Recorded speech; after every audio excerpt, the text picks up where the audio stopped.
अभी तक कंसिस्टेंसी नजर आया है। और अगर यहाँ मेरे मंच पे गेंदबाजी करते हैं तो कहीं ना कहीं कॉन्फिडेंस भी बढ़ेगा और एक बड़े मंच पे मौका मिला है कि तो चमकने का 99-30 सीवान नौजीवन हॉस्पिटल अंशु के साथ होंगे स्ट्राइक पे पहली बॉल का सामना करेंगे। साइड पे हल्का सा डाला है आउट भाई दिला स्ट्राइकिंग एंड पे थ्रो किया था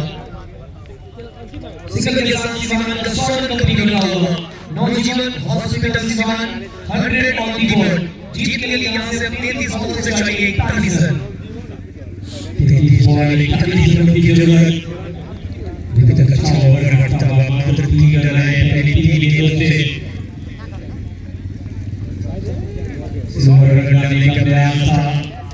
नियंत्रण नहीं है खराब है